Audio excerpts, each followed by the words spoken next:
Hello guys, and welcome to another episode of War Thunder with me, Gitbag. Today we're driving in a tier 1 vehicle that I really like, the Russian Zis-30 tank destroyer. This thing I think is a little bit underrated because it has a meaty little 57mm gun. You can see I just took out that AA gun from quite far away with one shot. My friend Telescuffle usually scolds me for doing that, using the Zis-30 to destroy enemy AA guns, because it carries such little ammo, and it only carries 20 shots. But at the same time, I can't pass up getting an AA gun kill, and besides, this thing is long range and really accurate for rank 1. I mean, most tanks at this tier have something like a 37, 45 or 20mm gun. This has a 57mm high-velocity anti-tank cannon. Now, this thing attacks a nasty punch. Like yesterday when I first got this, I was knocking out things like Stugs and Panzer IIIs in single shots. Relatively rugged and fierce rank 1 tanks. So there's not much going around on this flank. I have to be careful because I don't want to sort of get cut off from my teammates. Just check. There is a T-28 over there though, actually. I might as well go and help with that old swine. I don't think I can really hit him though. I can hit that BT-7. Missed. The gun on this thing is has huge recoil. And that's crazy because the Zis-30 was a very small vehicle, and the 57mm has a huge recoil for something with such a small, frame. I mean, look at this thing; it's tiny. It's not a very big vehicle at all. But fortunately, and well, unfortunately for that BT-7 I just killed, the gun does pay off more than that. No, it's still bloody powerful. And highly long range, and pretty accurate.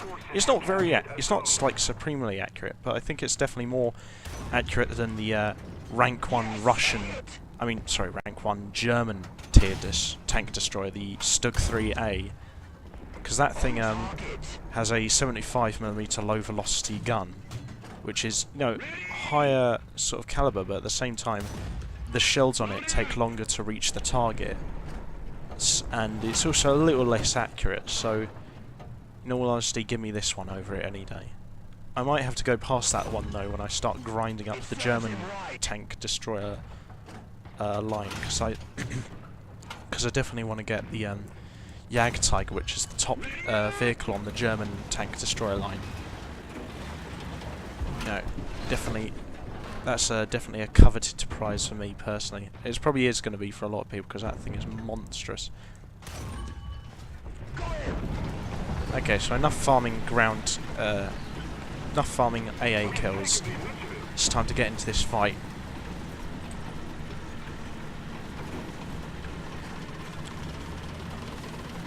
Now the Zis-30 isn't all that manoeuvrable.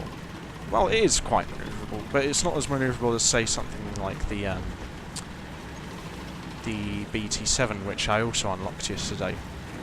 But at the same time, its main strength isn't in its speed or in its armour. Its armour is pathetic. It's not super fast, but it's still relatively quick for a tank this tier. And its main strength is in its gun.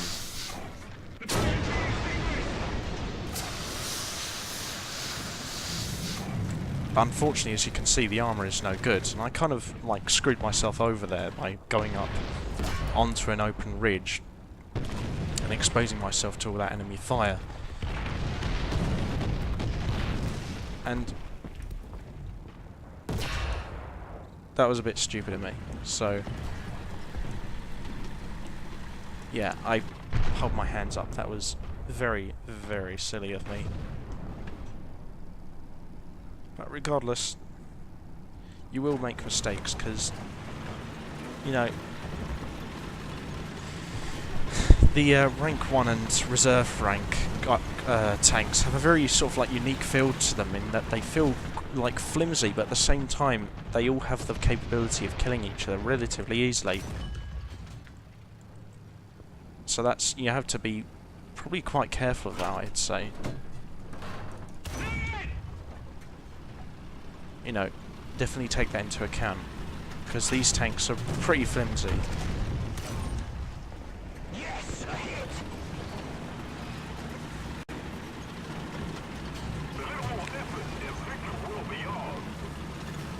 Regardless, when you have something as with as big a gun as the Zis-30, you can do some serious damage, but unfortunately you have to take care that you don't get into a fight with something like a Panzer Force C, because, as I just showed, I just got wrecked there.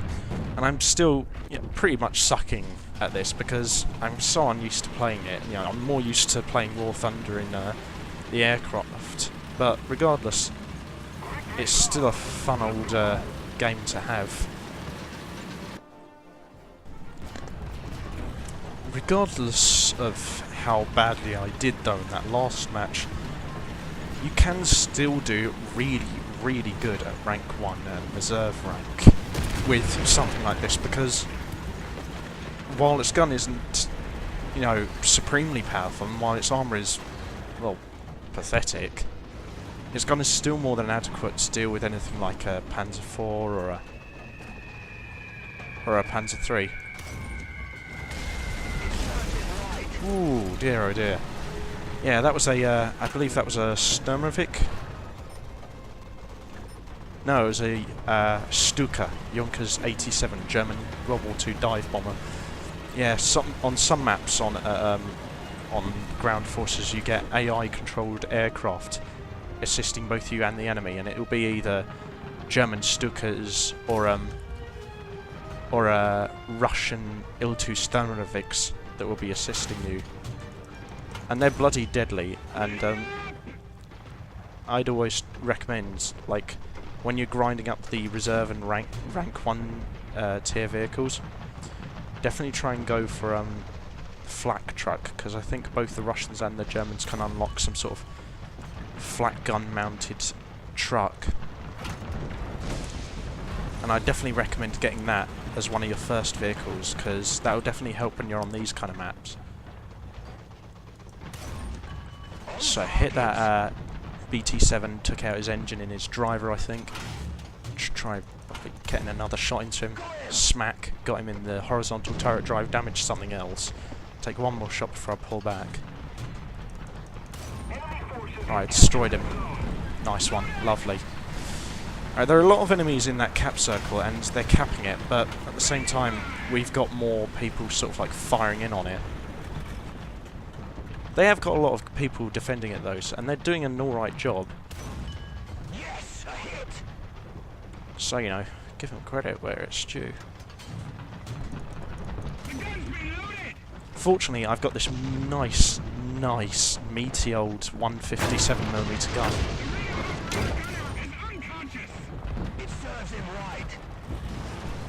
Fortunately for me though, that Panzer II just got my gunner. I think I think my loader's wounded as well, so I'm not in too great a shape, but at the same time it could be a lot worse. My engine could be on fire again. But, you know, these things happen. So we need to get some people into the cap, I think, and it seems like the guys on my team are getting closer and closer. I just have to keep putting down covering fire, because I'm not in a state where I should be getting up close, and I'm not in a tank where I should get up close either, really. I mean, I did sort of one-shot kill a Stug 3 at, you know, really close range from like less than 10 meters away yesterday, but that was against his lower plate with a premium shot, so it's kind of unfair on him, really, I think. So taking out that T-26. We're doing not too bad. We've already gotten one AA kill, one or two AA kills, I think, and 3 tank kills, so that's pretty sweet. It just seems like our team just isn't willing much to go forward. Alright, I'm gonna put a shot in, prioritise that enemy Zis-30 first, because he's got a 57mm as well, so he's could do some real damage to our team.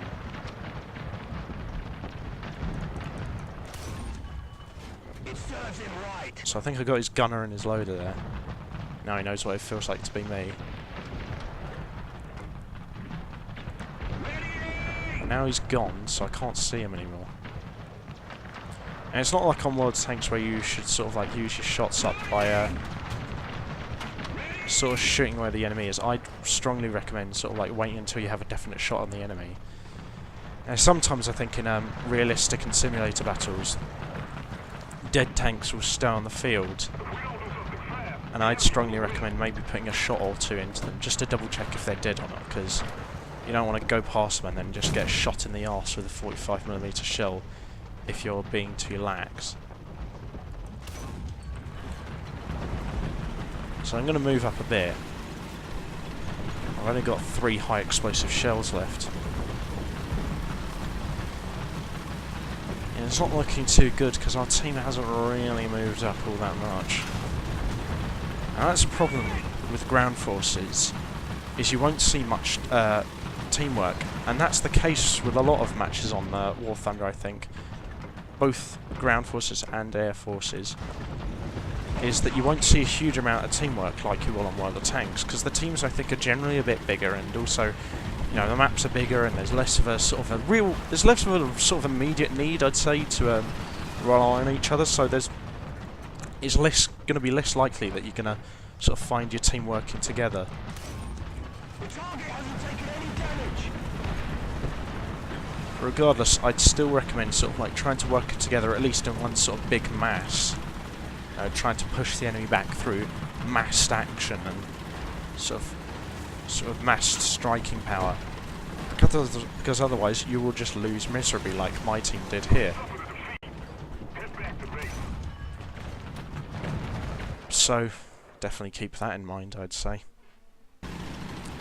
Regardless though, I'd still recommend having a go in this game. I mean, it's just too much fun to pass up. And besides, sometimes you will get a bit of teamwork, like in a few games yesterday. I did have some guys moving up with me at times to capture a point. You know, it was really heartening. You know, it was, you know, you shouldn't generalise too much. I mean, teamwork isn't as such of a big thing in War Thunder as it is in World of Tanks or Rome Total War, but I don't know why I'm comparing Rome Total War to this. That's a blooming RTS, but still. My point stands. I mean, teamwork isn't as big of a thing in this game. Yet you should still look for opportunities where you can perform teamwork. When you're being chased by a bunch of fighters in War Thunder, try and bring your plane towards a bunch of your own fighters and draw the enemy into a meat grinder. I mean, sure, it's going to be a bit harder to do that, but at least try. You know, definitely at least have a go. Did spot a T-28. I can't see many. Ah, there he is. There's the swine. Can I shoot him? It doesn't look like I can. A bit annoying. Enemy forces have captured that zone. Ah, wait, can I shoot him now? Just about. Ah, missed. What was that? Oh, it's another T-28. Ooh. RT-50 destroyed him. It's not like the T-50 needs much help. In fact, I'm actually quite close to unlocking the T-50. It's a bloody deadly tank for its rank 1 vehicle. I definitely recommend getting it. It's a nasty little gun and pretty trollish armour. I mean, it's also very quick as well. So I definitely recommend getting that if you're grinding up the Russians at rank 1. Definitely a tank to have. It's so troll and it's very underestimated. Because it doesn't have as much of a game-changing impact as it does on World of Tanks. I mean, on World of Tanks it can be a game-changing sort of scout. Here, it can be a game-changing scout and a game-changing sort of main battle tank. So definitely have a go. Enemy forces have captured a zone. Definitely take it into account. Okay, you know what, screw that AA gun. Can't hit it. Is there anything over there?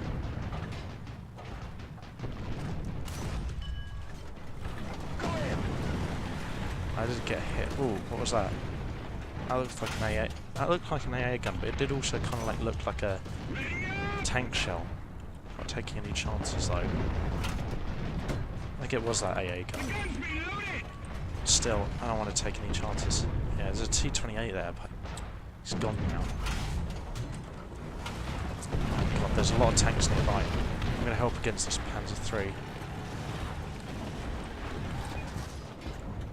Come on, aim. I think I got his engine and maybe injured his loader as well. Try another shot on his engine. Oh, I missed. Just a terrible shot. Look at that. It's a T-50.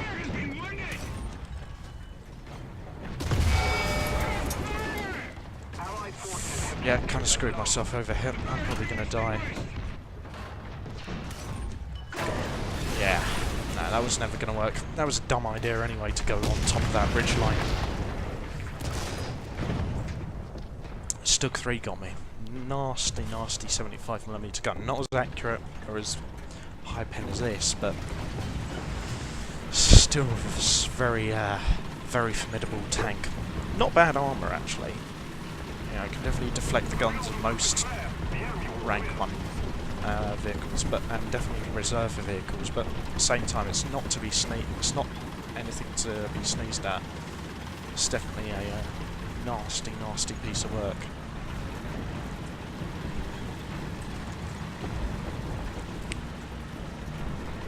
But I regard this, recommend actually grinding up the Russians first, because they generally seem to have better lower tier vehicles. But I'd also recommend going up the Germans as well, because you're going to probably have to grind up them at some point as well. A little bit of a lag there, I think.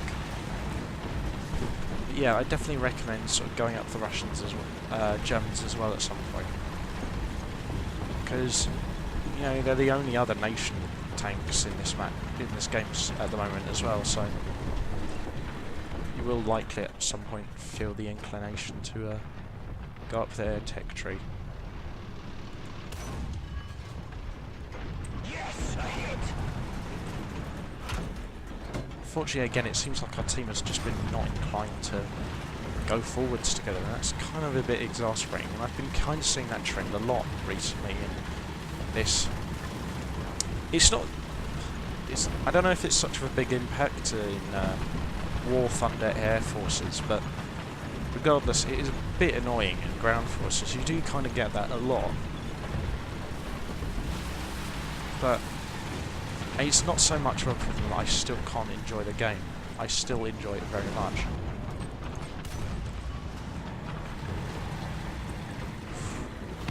A bit close, I just nearly ran slap bang into that T-50. He damaged my cannon breech, but I sent one smack bang into his lower glacis.